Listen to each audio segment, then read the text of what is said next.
Fighters Only Television, and we're here at Stockholm, Sweden, a couple of days away from UFC on Fuel TV 9, where Marcus Brimage is fighting the highly hyped Irishman, Mr. Conor McGregor. And Marcus, thanks for joining us. Are you enjoying your time in Sweden so far? Oh yes. Besides the weather, everything's cool, but it's too cold here for me. It's too cold. Is that roughly similar to Alabama? No, not at all. I mean, I walked in, I had like all this, I was like triple layer. It's just not working for me, man. It's so cold, my face froze. It's too cold. Y'all women are attractive though, I will admit that. So before we dive into the interview, we're just gonna take a quick look around your house right now. Let's go.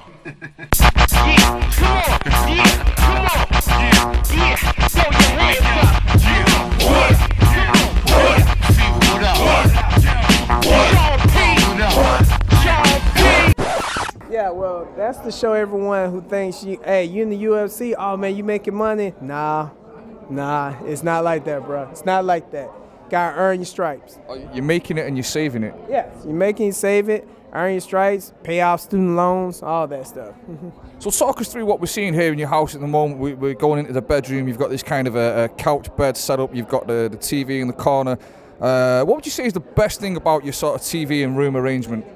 Oh, that's easy. My apartment is so small that I can literally take a shit and play Xbox at the same time. Yeah, multitasking. That's something that we can all aspire to. Thank you. I try my best, you know what I'm saying? I try to give people a vision, and I want them to use it as well. And then outside we see like you got all the whips lined up.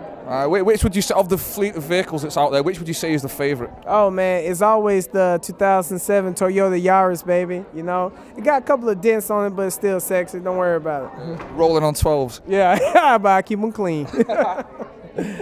So, fighting. You're facing Conor McGregor coming out of Ireland. There's a lot of hype coming out there about this guy. He's the top of the Irish scene. Yeah. Just broke out onto the UFC circuit.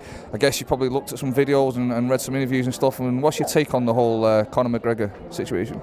Well, as a fighter, I will admit that he's very skilled. Proper footwork, proper boxing technique. Jiu-jitsu, I hear he's a purple belt under Kavanaugh, which is, pretty good, being a straight blast guy.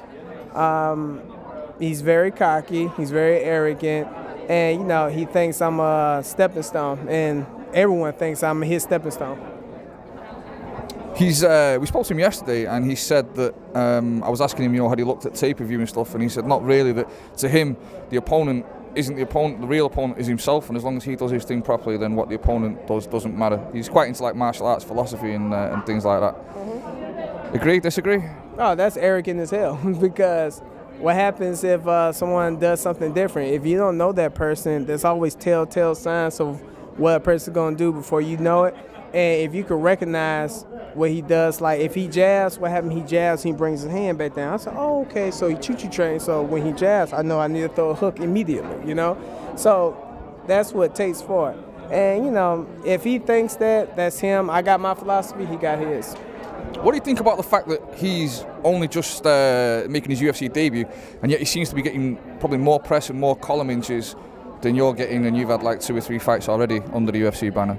Well, that's just the story of my life, man. I mean, I've been getting treated like a redhead stepchild my whole life. So people coming in and trying to get in hype, and I'm 3-0 in the UFC, he just not coming in. I'm used to it, so I don't let that bother me at all. It pisses me off, don't get it twisted, but it is what it is.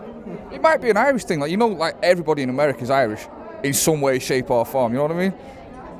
Not everybody, but... I'm about to say, I'm not Irish, obviously. You look Irish.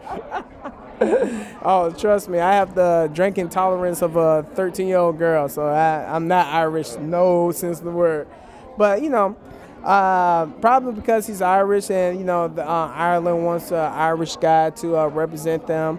So, like I said, he got the hype, it's whatever. I'm just going to go in there and do my thing. This red-headed stepchild thing, do you feel like the UFC is also treating you that way? I could say yes, but then again, I could say no, because right now it feels like I don't understand how I keep on getting matched up against these guys who's supposed to be like the best thing since sliced bread. But, you know, and no one else is, you know. How am I always the underdog in all my fights, you know? Just all of them. But at the same time, the UFC has treated me very well. I mean, hell, I'm in Sweden, you know. Not many guys from Alabama go to Sweden. So it's a very, you know, just, I really can't explain it, but I'm honored to be a part of the UFC because they allowed me to chase my dream as an MMA fighter, flying me to countries, you know, only seen on a map or a globe. And, you know, it just sucks that I don't get the respect that I think that I deserve. But at the same time, respect is earned, it's not given. I mean, there's possibly an argument, you know, that if you're getting guys that are making a debut in the UFC, it's very hard to make that debut. They talk about octagon nerves and stuff, and, you know, it's a big step up in competition. Maybe some guys would be happy to be receiving debut fighters as opponents because there's some perceived advantage there. Yeah, well, I don't roll like that because what happens is this guy, he's like the best thing ever, and then when I beat him, it's going to be, well, he probably was just overhyped. I'm like, okay, that's because, you know, I beat this guy. Well, how come I'm not good then? You know what I'm saying? It's like, oh man, you lost to Brimage, you suck, and that's basically what they're saying because he was basically the shit before I beat him, and then after I beat him, oh, he's overhyped. It's never, oh man, Marcus Brimage, he might be good. It's never that, never. So like, guys obviously don't like to look past fights and stuff, but you know, imagine that you came out with the win on Saturday night. What would you be looking for in the level of your next opponent? You like to take a big step up? Yeah, to be honest with you, I haven't even thought that far ahead. Ask me that after Saturday and we'll see, but right now, the only person I'm concerned with is Conor McGregor. And last question, would you be bold enough to make any kind of prediction for the fight? Oh, my hand being raised. I don't care how it's done, my hand's getting raised. Knockout, submission, submission, that was funny, but knockout, submission, decision. But hey, it don't matter, as long as I get the W, man. I'm really happy about that. Fighters Only Television, and we're here in Stockholm, Sweden, with Marcus Brimage, and he's fighting this Saturday night against. Why are you doing that with your hands? Yeah, because I'm holding it like that, so the bottom doesn't clunk. No, I've tightened it up. All right, using my screwdriver. Do it again then.